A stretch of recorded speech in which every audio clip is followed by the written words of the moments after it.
Hola chicos, el objetivo de este video es que veamos un poquito de la introducción a modelos atómicos y un poco de lo que es configuración electrónica. Después voy a tratar de subir algún video con algo más práctico resolviendo ejercicios. Vamos a empezar hablando del primer modelo que pide la guía de estudio, que es el modelo de Bohr. Fíjense el año 1913. Lo que experimenta Bohr es con espectros de absorción y de emisión. Básicamente la energía que puede absorber un átomo o que puede emitir un átomo, y vio que en vez de obtener un espectro continuo, solamente ciertos valores, ¿sí?, de emisión se podían llegar a medir. Un espectro continuo sería el que figura en primer lugar, con energías que poseen diferentes longitudes de onda y que abarcan en definitiva todas las longitudes de onda posible. Un espectro discontinuo, por ejemplo, fíjense el del sodio y el del hidrógeno, son los dos de abajo, que es lo que pudo llegar a medir Bohr. Básicamente el átomo de sodio absorbe solamente ciertos valores de energía y emite solamente ciertos valores de energía. No emite ni absorbe cualquier valor de energía, sino ciertos valores específicos. Básicamente la conclusión a la que él llega es que la energía de los átomos, de los electrones mejor dicho, en un átomo estaban cuantizadas. Es decir, parece muy loco, muy esotérico hablar de algo cuántico, pero en realidad tiene un significado muy sencillo. Viene a ser como lo opuesto a algo continuo. Lo que quiere decir es que los valores de energía son discretos. Solamente son algunos valores los que están, entre comillas, permitidos. Es decir, el átomo puede absorber ciertos valores de energía, ahora vamos a ver por qué, y puede emitir también ciertos valores de energía. Cualquier energía que lo excite no va a lograr ser absorbida por el átomo, sino los valores específicos correspondientes, veremos a continuación, a las transiciones electrónicas. ¿Sí? Básicamente, la idea de algo cuantizado es la idea de una escalera. Uno en una escalera puede estar en un escalón o en el siguiente, pero no puede pararse a mitad de un escalón y mantenerse ahí. La energía de los electrones en un átomo aparentemente tendría también este comportamiento, de acuerdo a lo que había obtenido Bohr experimentalmente. ¿Sí? Teniendo en cuenta esta cuantización, básicamente se representa al átomo, en el caso de Bohr, del hidrógeno, en términos de diferentes niveles, de diferentes escalones. De hecho, Bohr llegó a calcular cuáles eran esos escalones de energía y calculó diferentes órbitas alrededor del núcleo para los electrones de un átomo. ¿Sí? Con esa representación que vemos a la izquierda, órbitas circulares, que él calculó, la distancia, con trayectorias definidas. ¿Sí? Las características del átomo de Bohr era un átomo donde los electrones se encuentran en ciertas órbitas particulares.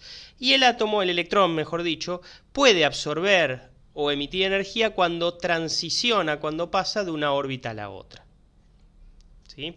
Por supuesto, dado que hay diferentes órbitas, estas diferentes órbitas tienen diferentes energías.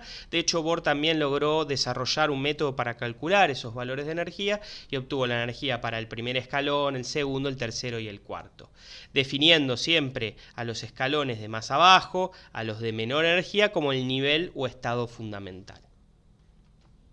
¿Sí? Esta animación, por ejemplo, muestra lo que sería un espectro de emisión. ¿Sí? Nosotros tenemos ahí el electrón en el primer escalón. Si lo hago saltar al segundo escalón, a la segunda órbita, ¿sí?, para que pueda dar ese salto de energía, el electrón tiene que absorber energía que uno de alguna manera le hace llegar. ¿Sí? Para que salte ahora a la órbita 3, lo mismo. Tiene que llegar energía, el electrón la absorbe y logra saltar a la tercera órbita, que tiene una energía mayor. Si la hacemos saltar a la cuarta órbita, lo mismo, necesita recibir energía para poder saltar a la órbita más grande. Ahora, si lo hacemos bajar de órbita, es decir, de la cuarta órbita pasamos a la tercera, como la tercera tiene menor energía, el electrón va a tener que emitir la energía excedente. Y ahí vamos a ver que va a empezar a aparecer las líneas del espectro de emisión. Por ejemplo, vamos a hacerlo saltar a la órbita 3. Emitió energía. Lo único que la línea no aparece en el espectro, pues justamente corresponde a un valor que está por fuera de las longitudes de onda graficadas. Ahora, cuando lo hagamos saltar a la segunda órbita, probablemente sí aparezca. Ahí apareció la primera línea de emisión, que corresponde al infrarrojo, ¿sí?, o sea, más allá del rojo, que es la línea que aparece ahí que estoy marcando con el puntero. Si lo hacemos saltar a la primera órbita, nuevamente tiene que emitir energía porque está pasando de una órbita de energía superior a una de energía inferior y aparece una línea de emisión ahora en el ultravioleta. Si hacemos saltar, por ejemplo, al séptimo, hay que hacer incidir energía. Séptimo me refiero a de radio 7, es la órbita 3. Si hacemos otra vez volver de una a la órbita 1, va a emitir otra línea de energía que aparece en el espectro de emisión. Lo hacemos saltar a la órbita 4 y ahora de la 4 lo hacemos bajar a la órbita 2. Emitió energía ahora a la longitud del visible correspondiente al color verde. Lo importante, sí, de esta animación básicamente es tener presente que solamente ciertos valores de energía pueden ser absorbidos y solamente ciertos valores de energía pueden ser emitidos. ¿Cuáles son esos valores? Los que corresponden a las diferencias entre los diferentes escalones, entre las diferentes órbitas. Esa es la idea del modelo electrónico de Bohr, ¿sí? Para resumir, básicamente son órbitas específicas, circulares. Se las puede calcular, de hecho Bohr desarrolla un método para calcular las energías y los radios, y la energía justamente está cuantizada. La única manera de que un átomo absorba o emita energía es provocando una transición entre los diferentes escalones de energía de los electrones, ¿sí? Bien, Bohr hace todos los cálculos, trabaja con el átomo de hidrógeno y efectivamente cuando mide espectros de emisión obtiene resultados que concuerdan con su teoría. El problema, ¿sí?, es que cuando empieza a trabajar con átomos polielectrónicos, con átomos que tienen más de un electrón, los cálculos que él hace después al medir no se obtiene lo mismo. Es decir, su modelo servía solamente para átomos con un solo electrón, ¿sí? En cambio, átomos de más de un electrón, había algo que el modelo de Bohr no estaba reflejando y que hacía que los resultados experimentales, que en definitiva es la realidad, no se ajustara a lo previsto por la teoría de él, básicamente, ¿sí? Entonces, pasamos al modelo actual. El modelo actual lleva muchos años de desarrollo, tiene una idea novedosa que son los orbitales. En vez de órbitas vamos a hablar de orbitales. Después vamos a explorar cuáles son las diferencias. Gráficamente, sí, el gráfico este que tenemos a la izquierda sería una representación del modelo de Bohr. Órbitas son eso, trayectorias circulares alrededor del núcleo. Orbitales, que es lo que va a trabajar el modelo actual, es esto que tenemos acá. Acá tenemos representados diferentes orbitales, todo eso se presentes en el mismo átomo, quiero aclarar. Estos orbitales ya no son trayectorias, sino que son zonas donde el electrón puede con cierta probabilidad encontrarse, ¿sí? En este nuevo modelo, los electrones se van a describir con funciones matemáticas, con funciones de onda, ¿sí? La consecuencia de eso es que ya no se va a poder saber con muy alta precisión la posición de esos electrones o el movimiento de esos electrones, que es lo que se conoce como principio de incertidumbre, ¿sí? A grandes rasgos, lo que hay que mencionar, ¿sí?, es que el electrón, al comportarse como también ondas, lo que tiene en cuenta este modelo, no vamos a poder saber exactamente por dónde se desplaza o en dónde se encuentra, pero sí podemos calcular cuál es la probabilidad de que se encuentre en ciertos puntos alrededor del núcleo. Si uno calcula esas probabilidades y grafica las zonas donde es muy probable que el electrón esté, obtiene lo que se llaman orbitales. Esas zonitas que están coloreadas ahí representan los lugares donde es muy probable que en algún momento el electrón se encuentre, ¿sí? Bien. Entonces, diferencias entre órbita y orbital. La órbita es una trayectoria fija y determinada, uno la calcula y sabe exactamente dónde el electrón se está moviendo. En cambio, el orbital, ¿sí?, es una zona del espacio de alta probabilidad, pero uno ya no lo puede asegurar porque este nuevo modelo, si bien parece más impreciso, es más exacto, se acerca más a la realidad porque considera, tal como ocurre en la realidad, que el electrón tiene un comportamiento ondulatorio dado, no es simplemente una partícula. Entonces, el modelo orbital básicamente se basa en saber que los electrones ocupan diferentes niveles de energía. Esto, que era algo propio del modelo de Bohr, se mantiene en el modelo orbital. La energía, de hecho, seguimos estando de acuerdo en que está cuantizada, pero en vez de hablar de órbitas, vamos a hablar que hay diferentes zonas donde el electrón puede encontrarse, diferentes orbitales. En cada escalón vamos a tener diferentes orbitales disponibles. Y tengamos en cuenta, el electrón no es simplemente una partícula, tiene un comportamiento ondulatorio y por lo tanto no va a seguir una trayectoria, sino que solamente podemos calcular esas probabilidades. Bien, por ejemplo, ¿sí? Veamos este diagrama, es muy piola, es un diagrama que muestra todos los diferentes orbitales que podemos encontrar en cada nivel de energía.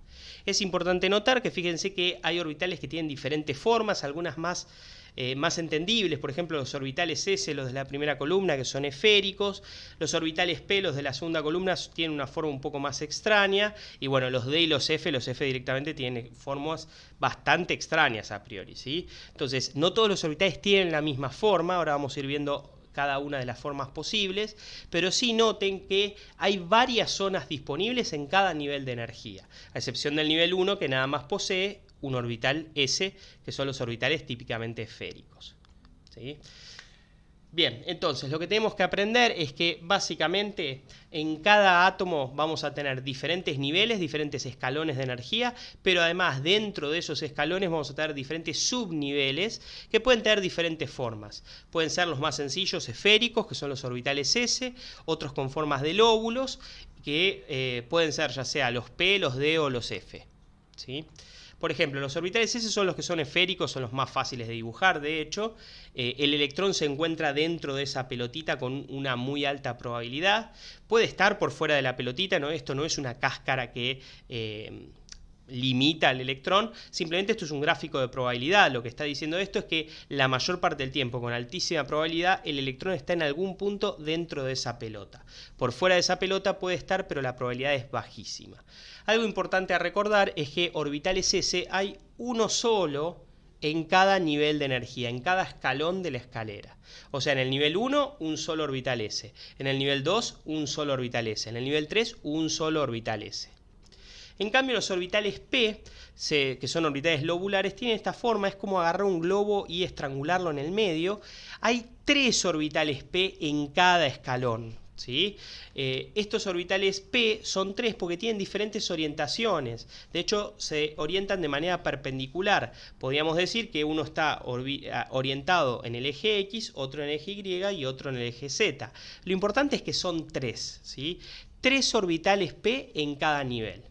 Aparecen recién en el segundo nivel de energía, ¿sí? Pero en el segundo nivel de energía ya tenés 3 orbitales P. En el tercer nivel de energía, en el tercer escalón, otra vez tenés 3 orbitales P y así sucesivamente.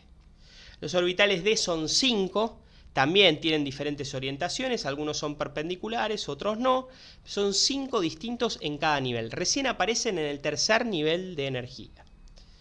Y orbitales F son los más raros de todos, hay 7 orientaciones posibles, que son las que aparecen en pantalla.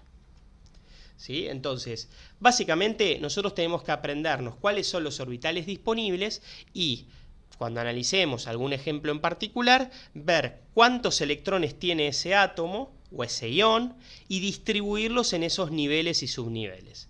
Lo bueno es que, más allá de qué tan grande, qué tan chiquito o qué elemento sea el átomo, los niveles disponibles en principio son siempre los mismos. Si nos aprendemos cuáles son esos niveles, aplican al sodio, al hidrógeno, al helio, al carbono y al plomo. Obviamente, el hidrógeno, que tiene un solo electrón, va a poder ocupar muy poquito, de hecho un solo orbital ocupará, mientras que el plomo, que tiene 82 electrones, va a ocupar unos cuantos orbitales, ¿sí? Bien. El objetivo será que si conocemos qué niveles hay disponibles y cómo ir distribuyendo los electrones, podamos entonces escribir las configuraciones electrónicas de los diferentes átomos o iones que se nos presenten, ¿sí? Por ejemplo, en el caso del boro, esa es la configuración electrónica. Vamos a aprender a escribir eso. El boro tiene 5 electrones y los distribuye de esa manera. 2 electrones en el orbital 1s, 2 electrones en el orbital 2s y un único electrón que está en alguno de los 3 orbitales 2p. Vamos a aprender cómo se hace eso, ¿sí?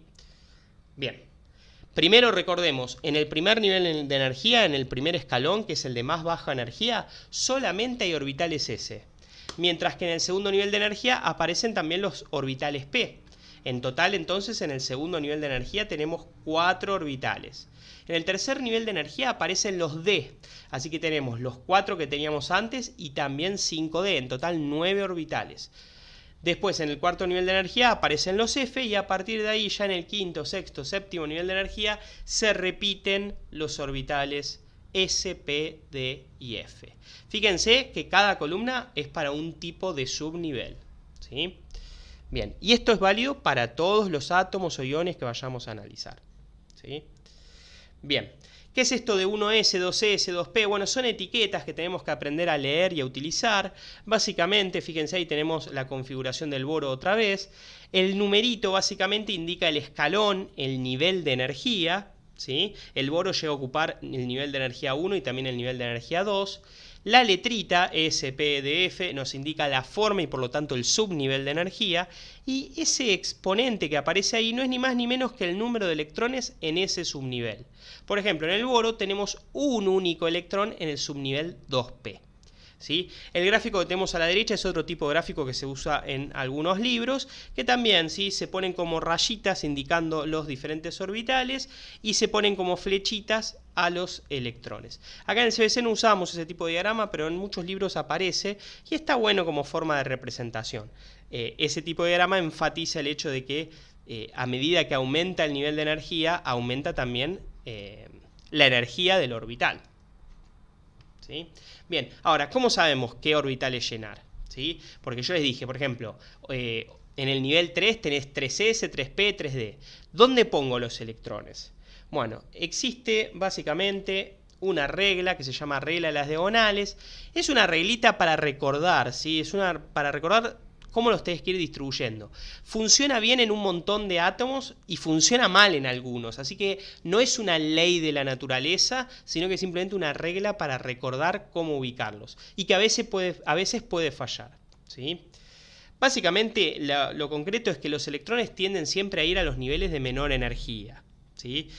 Siempre que haya un nivel de energía menor disponible, por lo general, no siempre, pero por lo general, los electrones tienden a ir a esos niveles. Ahora, cuando hay muchos electrones en un átomo, empieza a haber lo que se llaman inversiones, es decir, se ocupan orbitales de mayor nivel de energía antes que otros de menor nivel de energía. Tiene que ver con el tema de minimizar las repulsiones interelectrónicas. Los electrones son todos negativos, se repelen entre sí. Entonces, a veces, cuando, supónganse, el nivel de energía 3 ya está muy ocupado, un electrón le conviene más ir al nivel por ahí 4s antes que al 3D, porque de esa manera al menos está separado de sus compañeritos electrones y entonces se repele menos. Es cierto, el 4s es un nivel, un escalón más arriba que el 3, el 3D por ejemplo, pero por ahí compensa esa diferencia de energía con el tema de menos repulsiones. Entonces, la regla de diagonales representa bien esas inversiones, por más que a veces falle. Por ejemplo, lo que hay que hacer es poner los niveles ordenaditos como tenemos ahí e ir siguiendo esas diagonales que están marcadas de esa manera. La primera diagonal me dice que yo tengo que ocupar primero el 1s. La segunda diagonal me dice que tengo que ocupar el 2s. La tercera diagonal me dice que tengo que llenar el 2p y después el 3s. La cuarta diagonal, y aquí viene la primera inversión, me dice que lleno el 3p y luego en vez del 3d, no, primero el 4s. El 3D recién en la quinta diagonal se empieza a ocupar, luego viene el 4P, otra inversión, el 5S primero.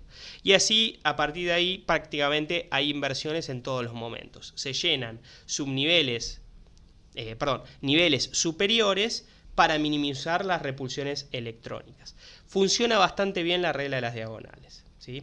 La otra cosa que tener en cuenta para distribuir los electrones es que cada orbital solamente puede llegar a tener 2 electrones. Eso es lo que se conoce como principio de exclusión, ¿sí?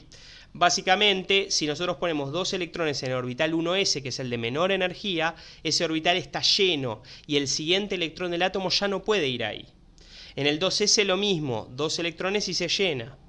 En el 2p, en principio, vale lo mismo, pero recordemos que 2p tenemos en total 3 orbitales distintos, con lo cual, ¿sí?, en el 2p termina habiendo un total de 6 electrones. No porque sea un superorbital, sino porque son 3 distintos, cada uno puede llegar a alojar 2. Bien, entonces, para terminar, como resumen, los electrones se van poniendo de acuerdo a reglas diagonales, que por lo general funciona bien, pero puede fallar. No nos podemos pasar, como máximo ponemos 2 electrones en cada orbital disponible, ¿sí? Y entonces recordemos también que hay diferentes subniveles disponibles en cada nivel, ¿sí?